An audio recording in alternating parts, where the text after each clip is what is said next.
जय हिंद दोस्तों, कैसे हैं आप लोग। उम्मीद करते हैं सब लोग सकुशल मंगल होंगे, अपने स्वास्थ्य का ध्यान रख रहे होंगे।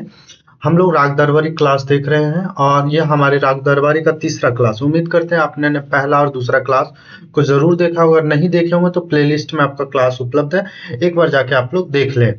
आज हम लोग परिच्छेद 5 से देखेंगे। पुनर्जन्म का सिद्धांत क्या कहा जा रहा है। पुनर्जन्म का सिद्धांत की इजाद दीवानी की अदालतों में हुई। पुनर्जन्म का सिद्धांत की इजाद कहाँ से हुई? दीवानी की अदालतों में हुई। ताकि ताकि वादी और प्रतिवादी इस अफसोस को लेकर न मरे कि उनका मुकदमा अधूरा ही पड़ा रहा।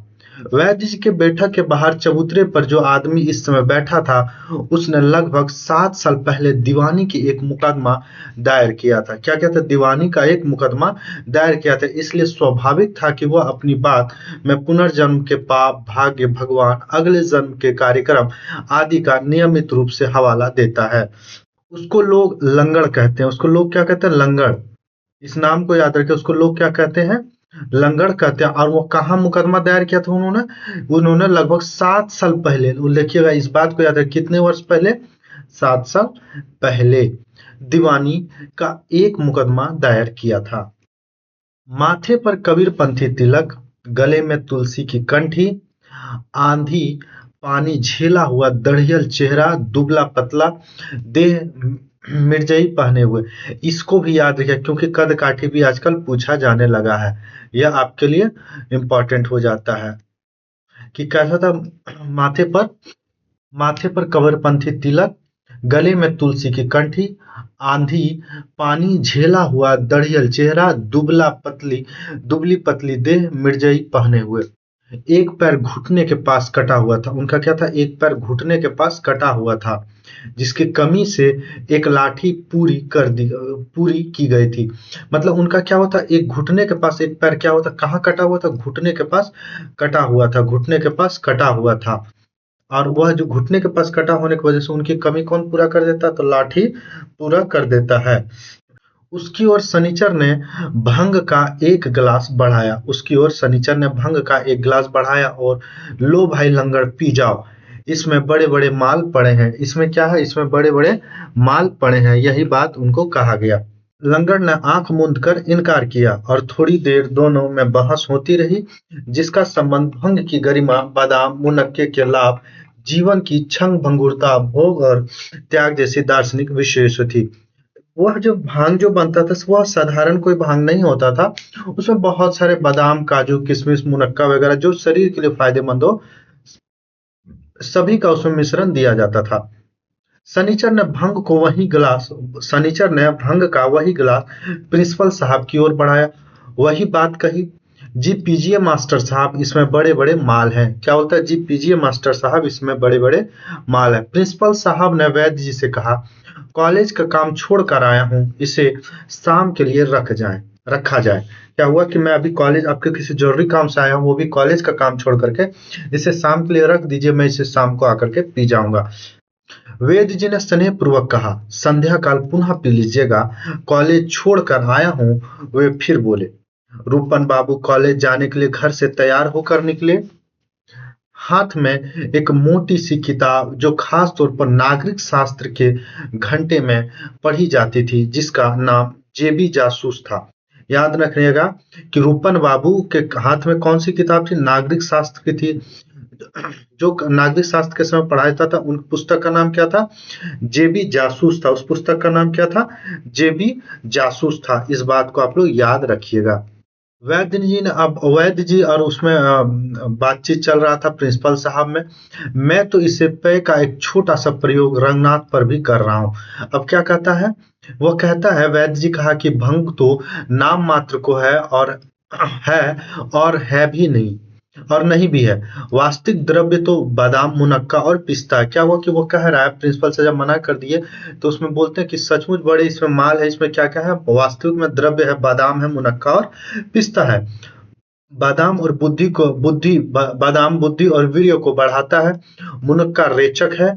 इसमें इलायची भी पड़ी है। इसका प्रभाव शीतल है।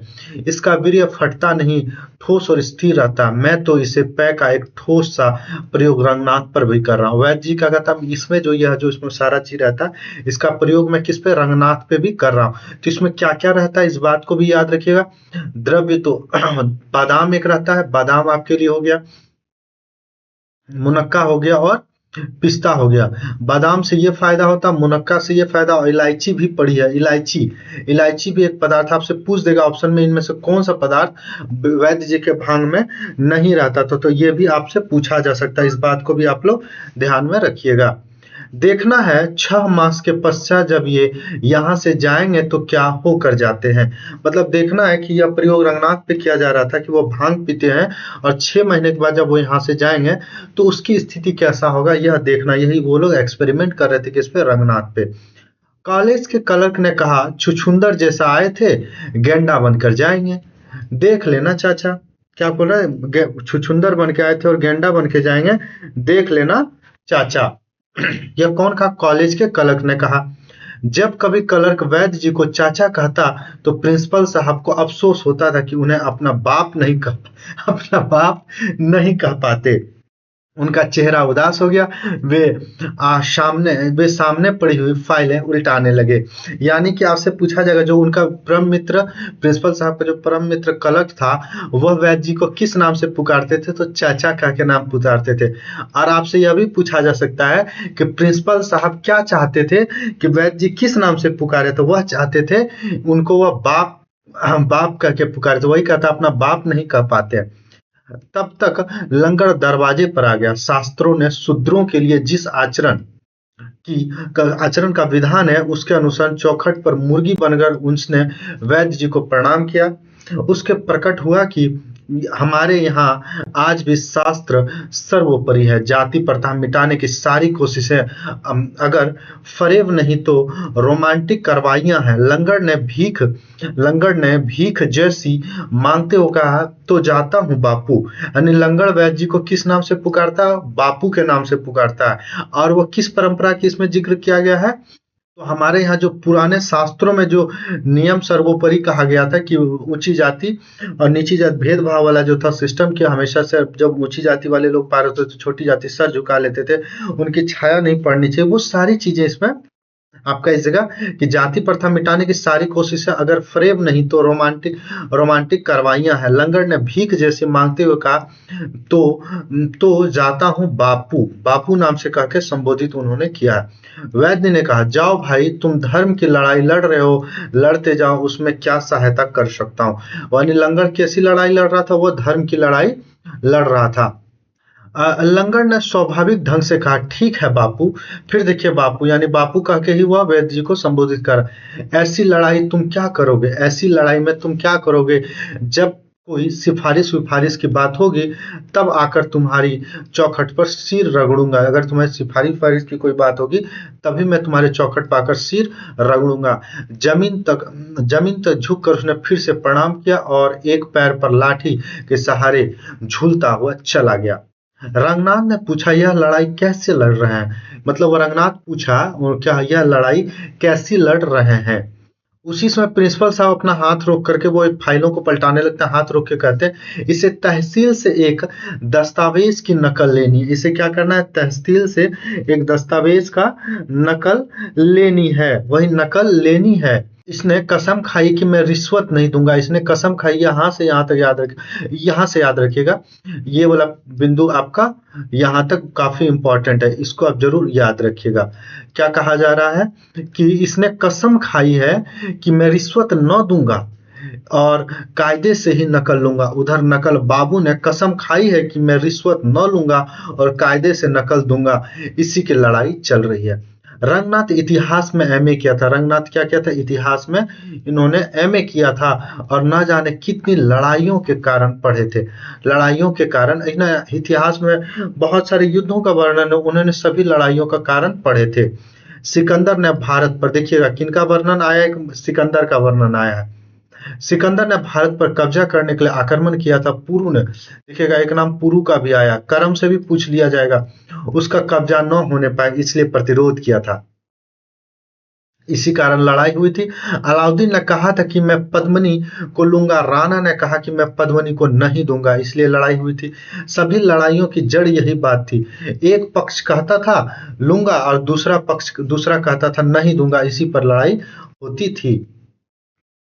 पर यहाँ लंगड़ कहता था धर्म से नकल लूंगा, लेकिन अब इतिहास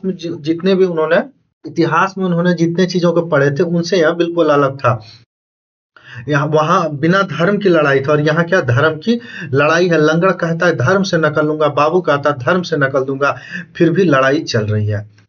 रंगनाथ ने प्रिंसिपल साहब से इस ऐतिहासिक विपर्य का मतलब पूछा। उसके जवाब में उन्होंने अवधि में कहावत कही। देखिएगा प्रिंसिपल साहब कभी बहुत गुस्सा या खुश होते हैं तो वो अवधि भाषा में बोलने लगते हैं, यह भी आपसे पूछा जा सकता है। तो उन्होंने अवधि में कहावत कही जिसका शाब्दिक अर्थ था हाथी आते हैं घोड़े जाते हैं बेचारे ऊंट गोते खाते हैं। आपसे यहाँ से भी यहाँ तक पूछा जाता है हाथी आते हैं घोड़ा जाते हैं बेचारे ऊंट गोते खाते हैं, यह कथन किनका है, तो यह भी आपसे पूछा जा सकता है। लंगड़ यहाँ से 5 कोस दूर एक गांव का रहने वाला है। लंगड़ कहाँ, यहाँ से 5 कोस दूर, कहाँ गांव 5 कोस दूर एक गांव का रहने वाला है, इसको याद रखिए 5 कोस दूर वह एक गांव का रहने वाला है। बीबी मर चुकी है, लंगड़ की बीबी क्या हुई है, मर चुकी है, इसको भी याद रखिएगा। लड़कों से यह नाराज है और उन्हें अपने लिए मरा हुआ समझ चुका है।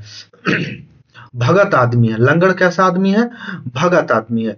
कबीर और दादू का भजन गाया करता, आपसे यह भी पूछ देगा कि लंगड़ किसका किसका भजन गाया करता था, तुलसीदास, सूरदास, कबीरदास, दादूदास, जयसी का, किसका, तो याद रखिए कबीर और दादू का वो अक्सर भजन गाया करता था। गाते गाते थक गया तो बैठ ठाले की एक दीवानी में मुकदमा दायर कर बैठा। मुकदमे के लिए एक पुराने फैसले की नकल चाहिए। अब मुकदमे के लिए क्या चाहिए था, एक पुराना नकल चाहिए था, उसी के लिए वो बार बार दौड़ रहा था।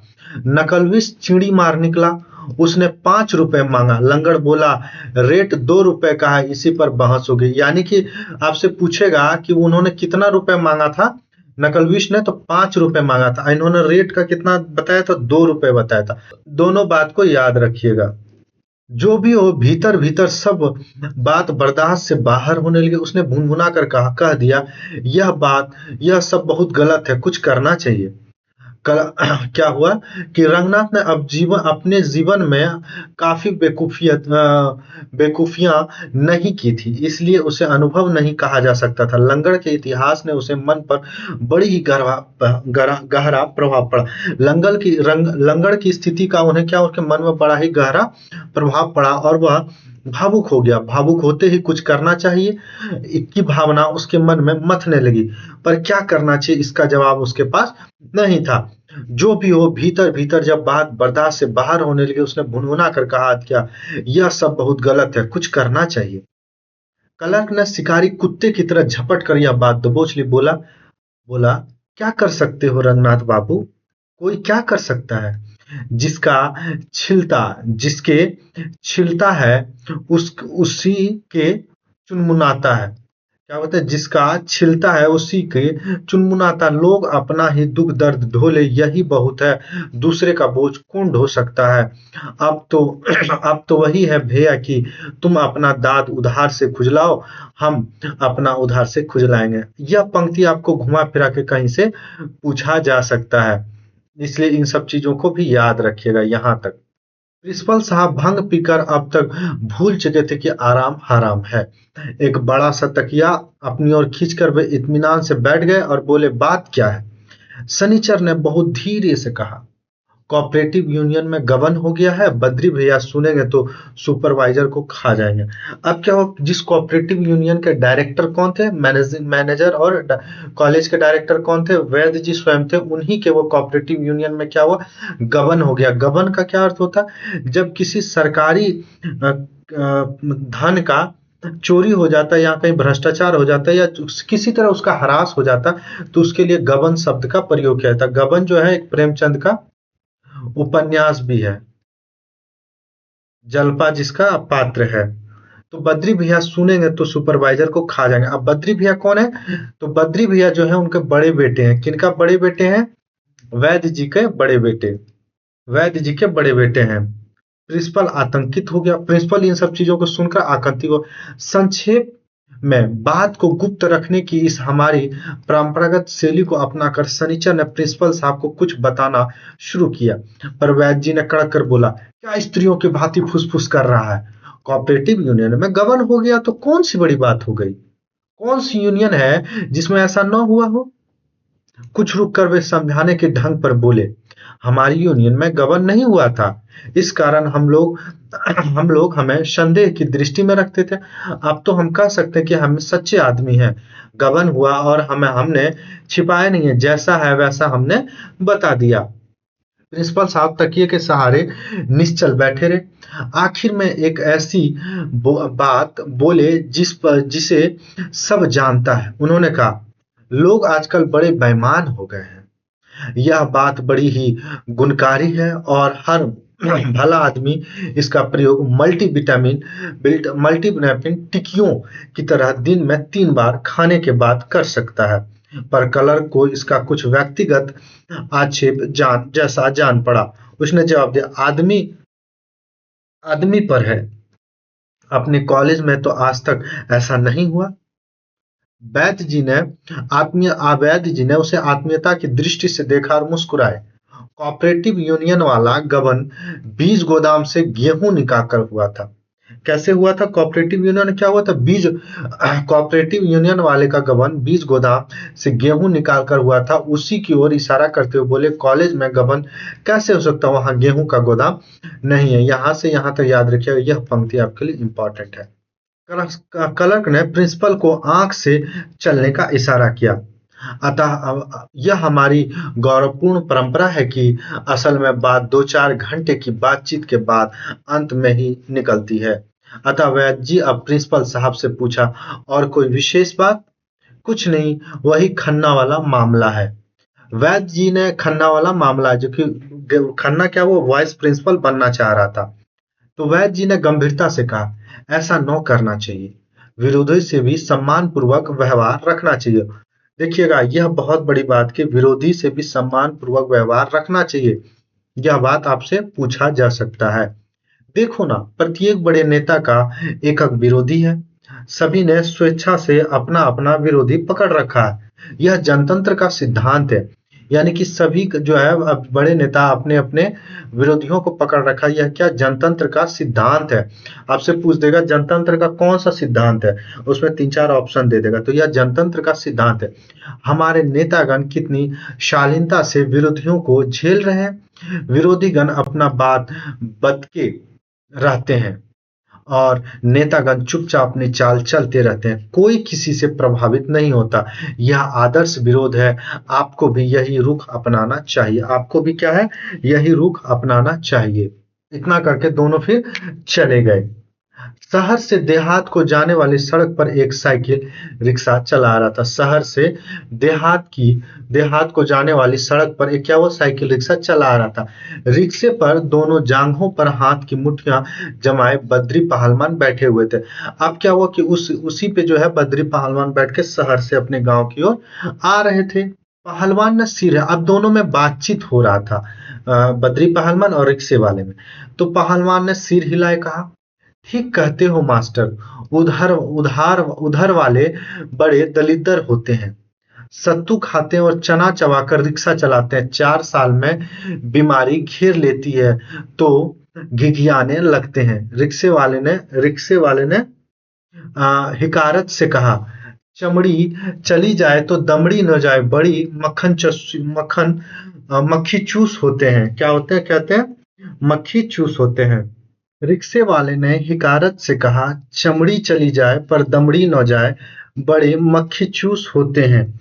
परसालू में एक साला रिक्शा चलाते चलाते सड़क पर ही टें बोल गया। देह पर बनियान न थी पर टेंट से 22 रुपए निकले। क्या हुआ? पर टेंट से 22 रुपए निकले। यह बात कौन कह रहा है? रिक्शा वाला। तो कितने रुपए निकले? 22 रुपए निकले। और यह कथन भी आप याद रखिएगा, रिक्शे वाले का है।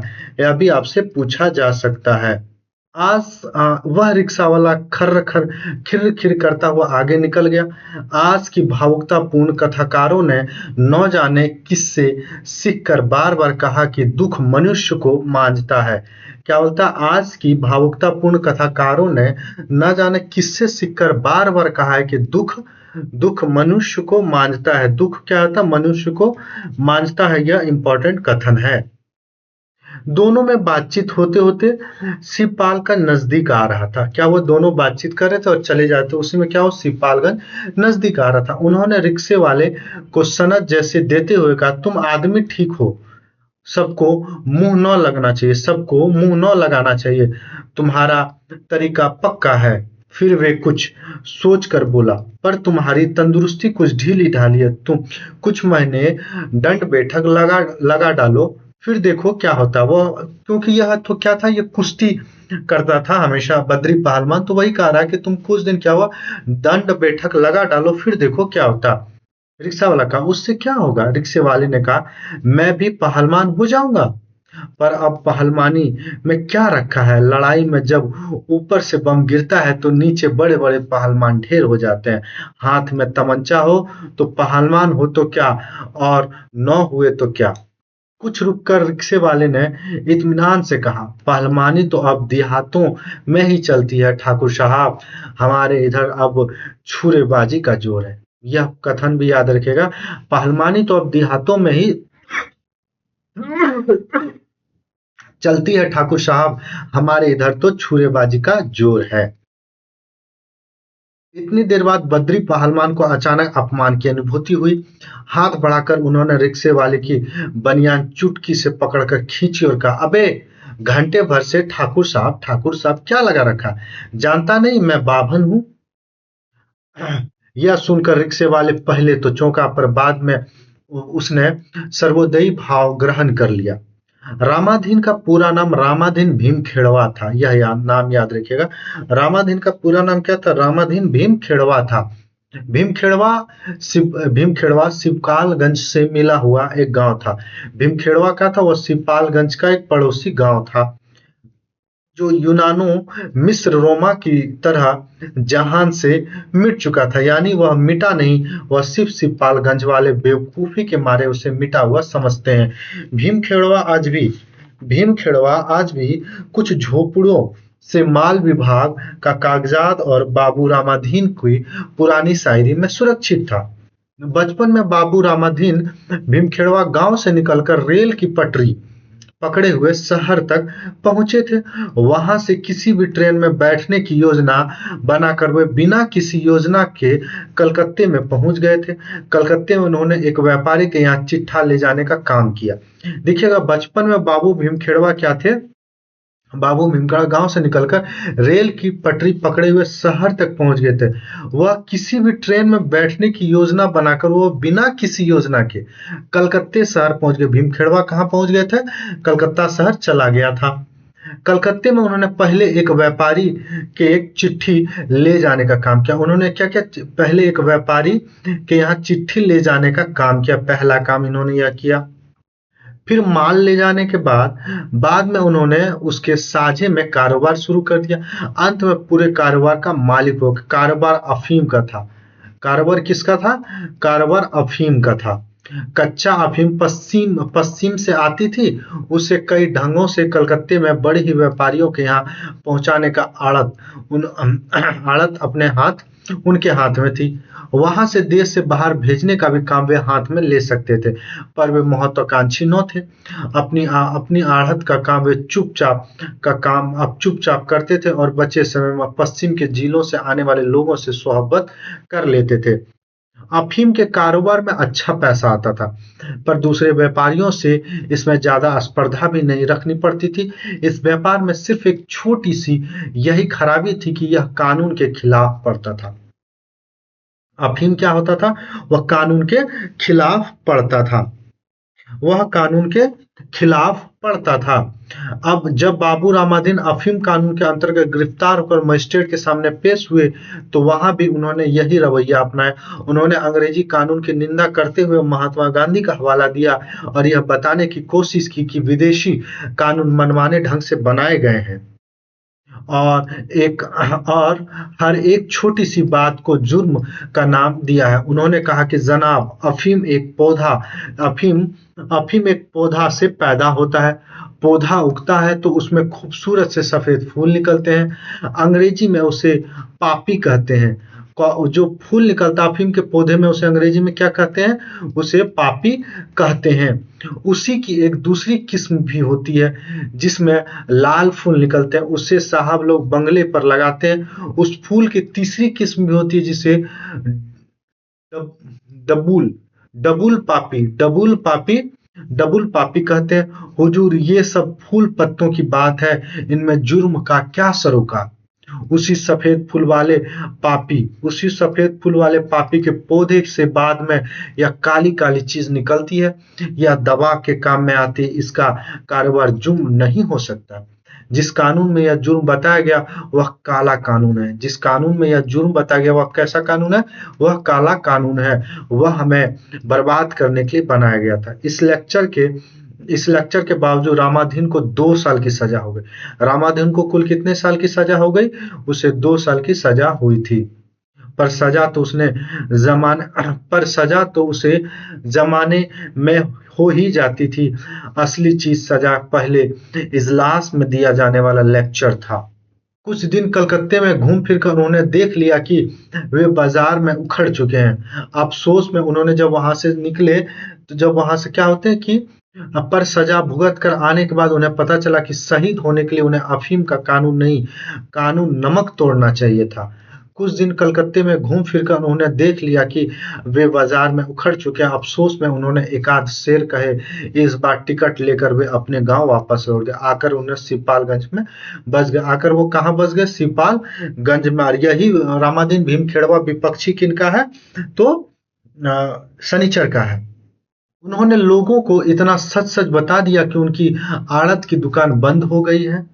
तभी गांव पंचायतें बनी और कलकत्ते की करामात के सहारे उन्होंने अपने एक चचेरे भाई को सभापति बनवा दिया। तभी क्या गांव में एक पंचायत बनी। उनके आने बाद क्या कहा जा रहा है, देखिए कहां से। हाँ, उन्होंने सच सच बता दिया कि इससे आगे बताने की जरूरत नहीं थी। उन्होंने एक छोटा सा कच्चा मकान बनवा लिया। कुछ खेत लेकर किसानी शुरू कर दी। गांव के लड़कों को कौड़ी की जगह ताश से जुआ खेलने सिखा दिया। दरवाजे पर चरपाई पर पड़े पड़े कलकत्ता प्रवास के किस्से सुनने में दक्षता प्राप्त कर ली। तभी गांव में क्या हुआ? तभी गांव पंचायतें बनी। कलकत्ते की करामात के सहारे उन्होंने अपना एक चचेरा भाई को सभापति बना दिया। उन्होंने क्या किया? अपने एक चचेरे भाई को क्या बना दिया? सभापति बना दिया। शुरू में लोगों को पता न था कि सभापति होता क्या है, इसलिए उनके भाई को इस पद के लिए चुनाव तक नहीं लड़ना पड़ा। कुछ दिन बाद ही लोगों को पता चल गया कि गांव में 2 सभापति, जिसमें बाबू रामाधीन गांव सभा के जमीन का पट्टा देने के लिए है और उसका चचेरा भाई जरूरत पड़े तो गबन और मुकदमे में जेल जाने के लिए। यानी बाद में पता चला कि लोगों को 2 उनका भाई है। पहला तो बाबू रामाधीन है जो गांव का सभा की जमीन पट्टा देने के लिए, और उसका चचेरा भाई जो जरूरत पड़ने पर गबन के मुकदमे में जेल जाने के लिए तैयार है।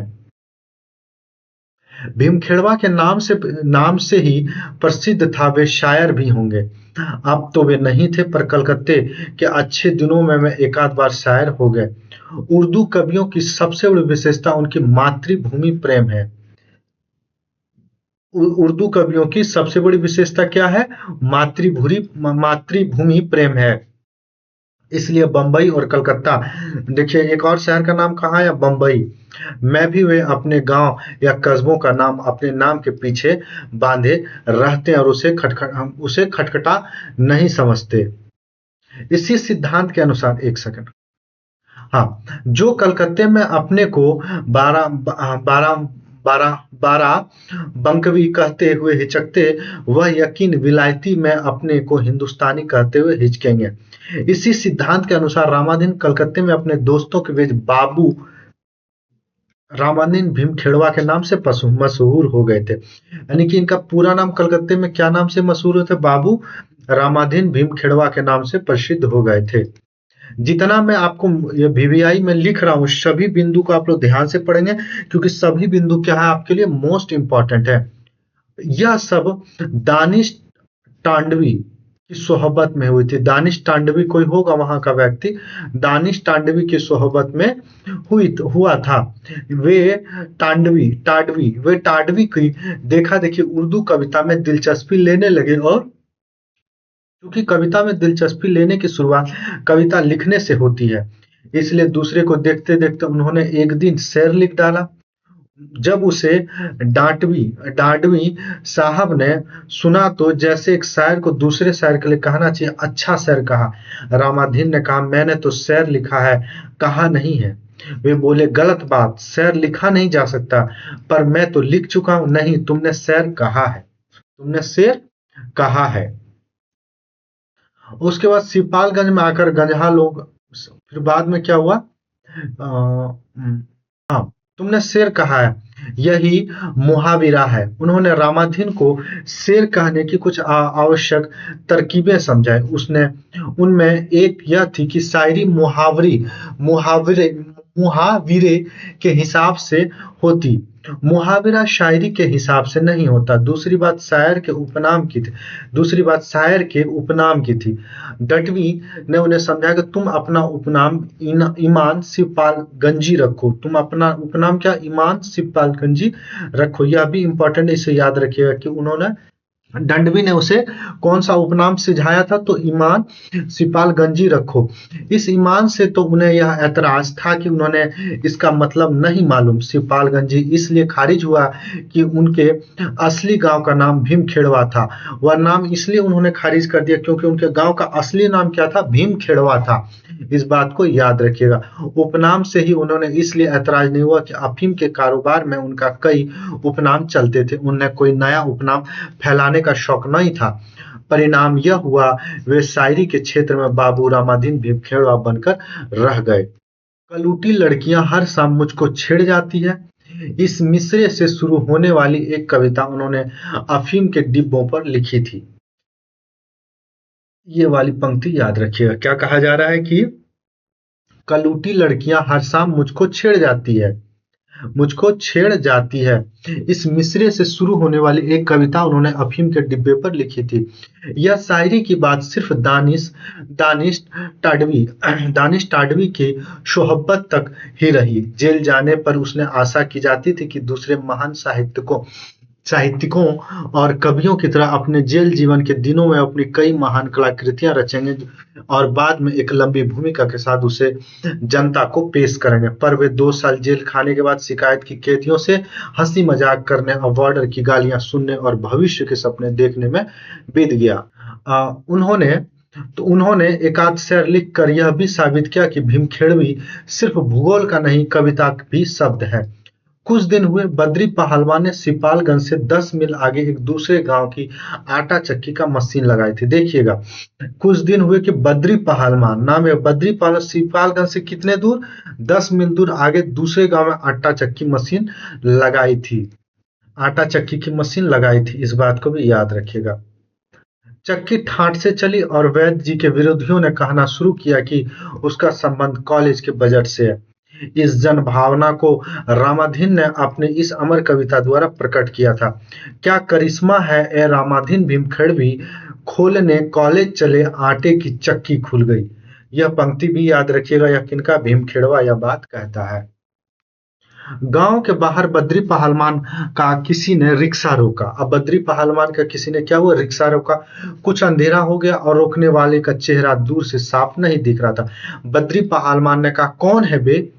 अबे तबे ना करो पहलवान, मैं रामाधीन हूं, कहता हुआ एक आदमी रिक्शे के पास आकर खड़ा हो गया। रिक्शे वाले ने एकदम से बीच सड़क पर रिक्शा रोक दिया। आदमी धोती कुर्ता पहने था। अब क्या हुआ कि रिक्शे वाले ने पैडल पर जोर दिया, रामाधीन ने उसका हैंडल से इस तरह पकड़ रखा था कि उसने जोर न उस पर जोर का काट दिया। रिक्शा अपनी जगह खड़ा रहा। बद्री पहलवान ने भुनभुना कर कहा, मैं सोच रहा था कि कौन आफत आ गई जो सड़क पर रिक्शा पकड़कर राण की तरह रोने लगे। रामाधीन बोले, रो नहीं रहा हूं, शिकायत कर रहा हूं। वैद्य जी के घर में तुम ही एक आदमी हो, बाकी तो सब पंसाखा है। इसलिए तुमसे कह रहा हूं, एक चिट्ठी आई है जिसमें डकैतों ने मुझसे 5,000 रुपए मांगा। डकैतों ने कुल कितने रुपए मांगा था? तो 5,000 रुपए मांगा। कहा है कि अमावस की रात दक्षिणे वाले टीले पर दे जाओ। क्या? वो अमावस के दक्षिणे वाले टीले पर दे जाओ। दक्षिणे वाले टीले पर दे जाओ। सपनों में डूबते उतरते हुए बद्री को इस वक्त सड़क पर रोका जाना बहुत खला। उन्होंने रिक्शे वाले को डपट कर दुबारा कहा, तुमसे कह रहा हूं चलो। वह चलता कैसे? रामाधीन हाथ अब भी रिक्शे के हैंडल पर था। उन्होंने कहा, रुपए की बात नहीं, मुझसे कोई क्या खाकर रुपए लेगा। मैं तो तुमसे बस इतना कहना चाहता हूं कि रूपन को हटक दो। यानी कि वो रामाधीन का कहना था कि यह शिकायत ऐसा कांड कौन किया? रूपन किया, इसलिए रूपन को हटक दो। अपने को कुछ ज्यादा समझने लगे हैं। नीचे नीचे चले, आसमान की जरूरत उसे नहीं है। बद्री पहलवान ने अपनी जांघों पर जोर लगाकर रिक्शे से नीचे उतर पड़े। रामाधीन को पकड़कर रिक्शे वाले से कुछ दूर ले गए और बोले, क्यों अपनी जुबान खराब करने जा रहे हो? क्या किया है रूपन बाबू ने? रामाधीन ने कहा, मेरे घर यह डाके वाली चिट्ठी रूपन नहीं भिजवाई है, मेरे पास इसका सबूत है। मेरे पास इसका क्या है? सबूत है। फिर दोनों में बातचीत। पहलवान, पर सोचे यह भी कोई बात। रामाधीन बद्री के स्वभाव को जानते थे। इस तरह बात सुनकर बोले, नाराज होने की बात नहीं है पहलवान, पर सोचो यह भी कोई बात हुई। रिक्शे की तरफ बढ़ आए थे। बैठते हुए जब डाका ही नहीं पड़ना है तो क्या बहस। चलो रिक्शे वाले। चलते चलते उन्होंने कहा, रूपन को समझा दूंगा, यह बात ठीक नहीं है। रामाधीन ने पीछे से आवाज ऊंची करके कहा, उसने मेरे यहाँ डाका पड़ने की चिट्ठी भेजी। इस पर उसे सिर्फ समझाओगे? उसे समझाने की नहीं, जुतियाने की बात है। रिक्शा चल दिया। पहलवान ने बिना सिर घुमाए जवाब दिया, बहुत बुरा लगा हो तो तुम भी मेरे यहाँ वैसी ही चिट्ठी भिजवा देना। अगला परिच्छेद आपका साथ है। हम लोग अगली क्लास में अगला परिच्छेद देखेंगे। तब तक के लिए आप सभी को शुभ रात्रि। जय हिंद। आपको क्लास कैसा लगा एक बार जरूर कमेंट करके बताएंगे, ताकि हम अपने क्लास को बेहतर बना सकें। मिलते हैं अगले क्लास में। जय हिंद। आप लोग जरूर कमेंट करिए, आपके कमेंट का हमें इंतजार रहता है।